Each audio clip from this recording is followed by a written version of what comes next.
পার্বত্য জেলা বান্দরবানে হঠাৎ করে সন্ত্রাসী কর্মকাণ্ড বেড়ে যাওয়া, বন্যা ও চলমান রাজনৈতিক অস্থিরতার কারণে বিপর্যস্ত হয়ে পড়েছে জেলার পর্যটন শিল্প। আবাসিক হোটেল আর রিসোর্টে দৈনিক ক্ষতি হচ্ছে কয়েক লাখ টাকা। বান্দরবান প্রতিনিধি কৌশিক দাসের প্রতিবেদন। পাহাড়ের সৌন্দর্য দেখতে প্রতিদিনই শত শত পর্যটক যান বান্দরবানে। নীলাচল, প্রান্তিক লেক, শৈলপ্রপাত, চিম্বুক, নীলগিরি, তুমাতুঙ্গি সহ বিভিন্ন দর্শনীয় স্থানগুলোতে ভ্রমণ পিপাসুদের পদচারণায় মুখর হয়ে থাকে। কিন্তু দীর্ঘদিন ধরে পাহাড়ে সন্ত্রাসী কর্মকাণ্ড বেড়ে যাওয়ায় আতঙ্ক আর চলমান রাজনৈতিক অস্থিরতার কারণে পর্যটক শূন্য হয়ে পড়েছে বান্দরবান। বিভিন্ন ছাড়েও দেখা মিলছে না পর্যটকদের। এতে আবাসিক হোটেল, মোটেল ও রিসোর্ট ব্যবসায়ীরা পড়েছেন চরম ক্ষতির মুখে। হঠাৎ করে রাজনৈতিক সমস্যা, দেশের পরিস্থিতি এবং পাশাপাশি বন্যায় আমাদের পর্যটন বিমুখ হয়ে গেছে। দৈনন্দিন আমাদের খরচ ওঠাও কঠিন দায়ী হয়ে গেছে। এখন এই বর্ষা সিজনে যে প্রকৃতি এত সুন্দর, ঝর্ণা, সবচেয়ে পানি, এখন গেস্ট প্রচুর গেস্ট আসার কথা ছিল, কিন্তু এখন কোনো গেস্টই নেই আমাদের হোটেলে।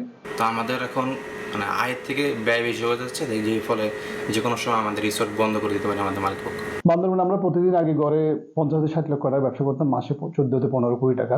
বর্তমানে কোনো ধরনের ব্যবসা নেই, আমরা একেবারে শূন্য কোটায় আছি। আমরা সরকারের কাছে আশ্বস্ত কামনা করতেছি পর্যটন খাত থেকে যাতে একটু ঢেলে সাজায় এবং আমাদের বান্দরবানে যে ক্ষতি থেকে আমাদের কাছে ফসিয়ে আনার জন্য একটা বিহিত ব্যবস্থা গ্রহণ করেন। একই অবস্থা খাবার হোটেল ও রেস্তোরাঁগুলোতেও। বেশিরভাগ সময় ফাঁকা থাকায় পড়তে হচ্ছে লোকসানে। পর্যটন মৌসুমে আমাদের প্রায় 28 লাখ টাকা 30 লাখ টাকার ব্যবসা বাণিজ্য হতো। আমাদের দোকানেও প্রায় 1.5-2 লাখ টাকার মতো ব্যবসা বাণিজ্য হতো। এখন ব্যবসা বাণিজ্য নাই বললেই চলে। ব্যবসা বাণিজ্য আমাদের নাই, এখন প্রজেক্টের সবকিছু বন্ধ আছে। দৈনিক হিসাব করলে আমাদের 6 লক্ষ, মাসে আমাদের 1.80 লক্ষ টাকার মতো বর্তমানে আমরা ক্ষতি গুনতেছি। পর্যটকদের নিরাপত্তার জন্য প্রতিটি পর্যটন কেন্দ্রে পর্যাপ্ত ট্যুরিস্ট পুলিশের সদস্য নিয়োজিত রয়েছে বলে জানান ট্যুরিস্ট পুলিশের কর্মকর্তা। যেসব জায়গাগুলি আপাতত আমরা উৎসাহিত করছি না, সেসব জায়গাগুলিতে যাওয়ার আগে অবশ্যই যেন আমাদের সাথে পরামর্শ করে। সেক্ষেত্রে ট্যুরিস্ট পুলিশ পর্যটকদের আমরা পাশে আছি। আমাদের জেলা পুলিশও কাজ করতেছে, অন্যান্য বাহিনীও সেখানে কাজ করতেছে। পর্যটন জেলা বান্দরবানে 20,000-এরও বেশি মানুষ পর্যটন ব্যবসার সাথে জড়িত। জেলায় 120টি আবাসিক হোটেল, মোটেল এবং 75টি ছোট বড় হোটেল, রেস্তোরাঁ আছে বলে জানিয়েছেন ব্যবসায়ীরা। মাছরাঙা, নিউজ ডেস্ক। নতুন বাংলাদেশ গড়তে অন্তর্বর্তীকালীন সরকারকে সর্বোচ্চ সহযোগিতা করবে জামায়াতে ইসলামী, বলেছেন দলটির সেক্রেটারি জেনারেল মিয়া গোলাম পারওয়ার।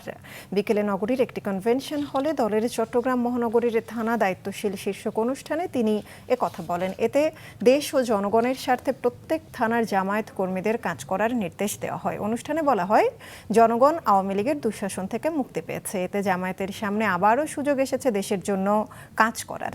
অনুষ্ঠানে সভাপতিত্ব করেন চট্টগ্রাম মহানগরীর জামায়াতের আমির আলহাজ শাহজাহান চৌধুরী।